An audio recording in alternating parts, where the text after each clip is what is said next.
دوستو آداب عرض ہے، میں ہوں طلعت گل اور آپ کی خدمت میں سانحہ مری سے متعلق میں نے کچھ لکھا تھا تو میں نے سوچا کہ آپ لوگ کے ساتھ شیئر کروں۔ اور اس سے پہلے کہ میں اپنا یہ آرٹیکل آپ کے ساتھ شیئر کروں، آپ سے گزارش ہے کہ میرا channel power voice of London ضرور سبسکرائب کریں اور اس پہ جو بیل کا آئیکن ہے اس کو ضرور پریس کریں تاکہ آپ کو میری ہر آنے والی ویڈیو ٹائم پر موصول ہو سکے۔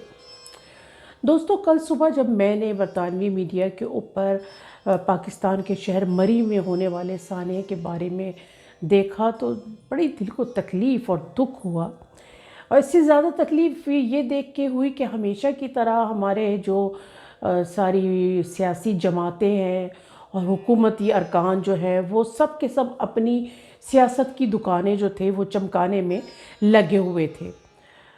ابھی تک 22 سے 24 افراد کی جو ہے ہلاکتوں کی تصدیق ہوئی ہے، اور ابھی معلوم نہیں کہ آگے صورتحال کتنی گھمبیر ہوتی ہے۔ میں آپ سے اپنا ایک ذاتی تجربہ ضرور شیئر کروں گی۔ آج سے 4-5 سال پہلے جب میں پاکستان میں تھی تو میں اور میری فیملی ہمیشہ جو ہے مری ضرور جایا کرتے تھے، اور ہم لوگ عموماً دسمبر کے مہینے میں جایا کرتے تھے کیونکہ اس وقت زیادہ برف نہیں پڑتی ہے، اور جنوری کے مہینے میں زیادہ وہاں پر ہمیشہ سے برف باری ہوتی آئی ہے۔ مگر مجھے نہیں یاد کہ میں نے کبھی مری میں کوئی ایسے حالات دیکھے ہوں کہ بہت صفائی ہے، بہترین کوئی انتظامات ہیں، ٹریفک کی کوئی بہتر صورتحال ہو۔ میں نے وہاں پر ہمیشہ ٹریفک جیم ہی دیکھا ہے، اور ہم اکثر جیسے سوچتے کہ اس دفعہ نہیں جائیں گے، لیکن پھر بچوں کے مجبور کرنے پہ ہم وہاں جایا کرتے تھے۔ لیکن یہ چیز میرے اپنے ذاتی تجربے میں ہے کہ وہاں انفراسٹرکچر نام کی کوئی چیز موجود نہیں ہے۔ بہت سے چھوٹے بڑے ہوٹلز اور شاپنگ مالز ضرور بن گئے ہیں، مگر بنیادی انفراسٹرکچر کی وہاں پر اب بھی کمی ہے، اور اب موجودہ حکومت اور پچھلی حکومتوں پر سارا اس چیز کا ملبہ ڈالا جا رہا ہے۔ ہر کوئی اپنی ہانک رہا ہے، مگر ہم سب جانتے ہیں کہ اس ساری سچویشن میں سب سے بڑی ذمہ دار مقامی انتظامیہ ہیں۔ 31 دسمبر کو برف کے طوفان کی جو ہے وہ پیشگوئی کی گئی تھی، پھر جنوری میں دوبارہ زیادہ برف گرنے کی پیشگوئی کی گئی، مگر اس کے باوجود کوئی حفاظتی اقدامات نہیں کیے، نہ لوگوں کو وارننگ دی گئی، ڈیزاسٹر مینجمنٹ سیل کی طرف سے کوئی کارروائی نہیں کی۔ اس ساری صورتحال میں جو سب سے ایک مضحکہ خیز جو بیان ہے وہ ہے ہمارے جو وزیر داخلہ ہے فواد چودھری، جو کہ ہمیشہ بے تکے فضول اور بے وقوفانہ بیانات دینے کے ماہر ہیں۔ ان کے ایک ٹویٹ میسیج کا میں آپ سے ضرور ذکر کروں گی، اور میں آپ کے سامنے ان کا وہ ٹویٹ میسیج پڑھتی بھی ہوں۔ ان کے ٹویٹ کے مطابق مری میں 1 لاکھ کے قریب گاڑیاں داخل ہو چکی ہیں، ہوٹلوں اور اقامت گاہوں کے کرائے کئی گنا اوپر چلے گئے ہیں، سیاحت میں یہ اضافہ عام آدمی کی خوشحالی اور آمدنی میں اضافے کو ظاہر کرتا ہے۔ اس سال 100 بڑی کمپنیوں نے 929 ارب منافع کمایا، اور تمام بڑے میڈیا گروپس 33 سے 40% منافع میں ہیں۔ یہ ہے پاکستان کے عقل سے پیدل وزیر داخلہ کا بیان، یہ ہے ان کی عقل کا معیار۔ آپ کس جہاں میں ہیں؟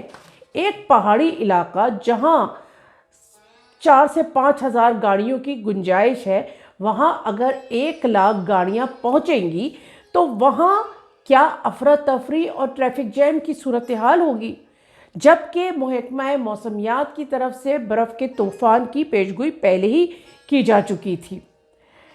میرا وزیر داخلہ سے سوال ہے کہ میڈیا سروسز اور بڑی کمپنیوں سے ہٹ کے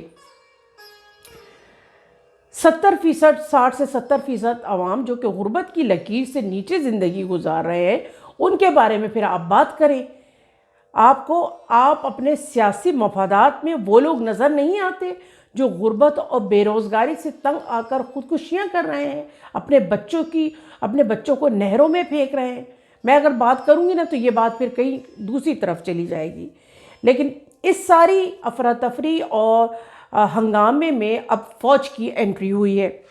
مجھے اچھی طرح معلوم ہے کہ لوور ٹوپا اور مری کے اندر مین جو جگہ ہے پوسٹ آفس کے پاس، وہاں فوجی چھاونیاں ہیں، اور اکثر وہاں پر اس کے علاوہ بہت سارے وہاں پر فوجی گیسٹ ہاؤسز بھی ہیں۔ یہ ٹریفک جیم جس دن شروع ہوا، مجھے بہت اچھی طرح میں نے وہاں دیکھا ہوا ہے کہ وہاں پر اکثر فوجی گاڑیاں گشت بھی کرتی رہتی ہیں، کیونکہ ظاہر ہے ان کا بھی جو لاجسٹک کا جو بھی ان کا انتظامات ہے وہ اس سلسلے میں وہ گاڑیاں وہاں پر نقل و حرکت کرتی رہتی ہیں۔ یہ ٹریفک جیم جو ہے دن کے وقت شروع ہوا تھا۔ اس وقت دن میں کوئی کارروائی کیوں نہیں کی گئی؟ بہت ساری کالز لوگوں نے اپنی گاڑیوں میں سے 1122 کو کی، لاتعداد کالیں ان کے پاس گئی ہیں، انہوں نے رسپانس بھی ظاہر کیا، مگر ظاہر ہے ان کے پاس کوئی ایسی مشینری تھوڑی ہے کہ وہ آ کے ٹریفک جیم کو کلیئر کروائیں گی۔ یہ کام تو مقامی انتظامیہ کا تھا، وہ بیچارے پھنسی ہوئی گاڑیوں کو کیسے نکالتے؟ اس پورے سانحے میں مری کی انتظامیہ پوری طرح قصوروار ہے۔ ابھی میں نے بی بی سی کے اوپر کچھ لوگوں کے انٹرویوز دیکھے جس میں کچھ ہوٹلوں کے مالکان نے لوگوں کو پناہ دی، مگر اکثر ہوٹل والوں نے اس موقع سے بھرپور فائدہ اٹھایا اور 10,000 کی جگہ 40,000 روپے ایک رات کا کرایہ وصول کیا۔ اور یہ واقعہ میرے ایک جاننے والے کا ہے کہ ان کے پاس کیونکہ اس وقت اتنے پیسے نہیں تھے تو انہوں نے اپنی بیوی کے زیورات کو گروی رکھ کے اس ہوٹل میں ایک رات گزاری۔ یہ دیکھیں ہمارے لوگوں کا جو معیار ہے، یہ ہے ان کا ظرف کہ مشکلات میں پھنسے ہوئے لوگوں سے انہوں نے کس طریقے سے پیسے وصول کیے۔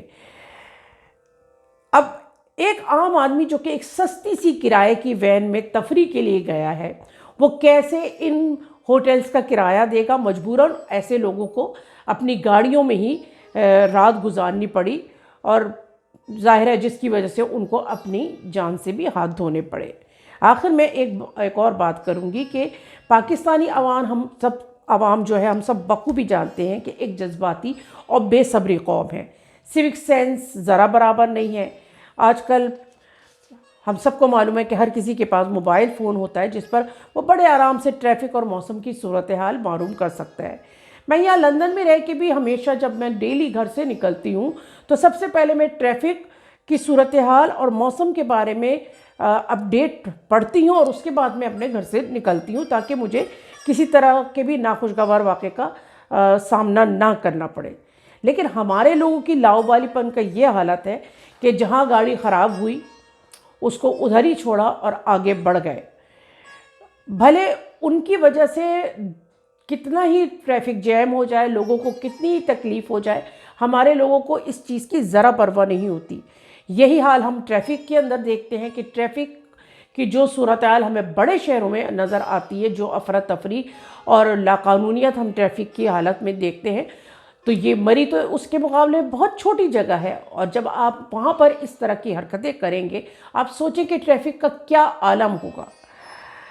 اور میں نے بھی آپ کو اس سے پہلے بھی ذکر کیا کہ مری میں ہمیشہ ہی ایسے میں نے ٹریفک جیم دیکھا ہے، اور نہ اس کو کوئی کنٹرول کرنے والا ہوتا ہے، مگر بہرحال یہ ایک ایسا سانحہ ہے جس کو بلانا بہت مشکل ہوگا۔ حکومتی مشینری اور انتظامیہ نے اگر بروقت اقدامات کیے ہوتے تو اتنی جانوں کا ضیاع نہیں ہوتا۔ اور ابھی تو ہم یہ ابھی بات کر رہے ہیں اور ابھی تو بہت سارا ایریا کلیئر ہونا باقی ہے۔ ہمیں نہیں معلوم کہ ابھی اور اس تفریح کے لیے گئے ہوئے لوگ جو ہے وہ اپنی زندگی سے ہاتھ دھو بیٹھے ہیں۔ بہرحال یہ جو کچھ بھی ہوا یہ ایک بہت برا واقعہ تھا، برا سانحہ ہے، اور اس پر ہمیں اپنی سیاست چمکانے کے بجائے ہمیں ان مسائل کو حل کرنے کے لیے سوچنا چاہیے تاکہ مستقبل میں اس طرح کا کوئی اور سانحہ رونما نہ ہو۔ بہت شکریہ۔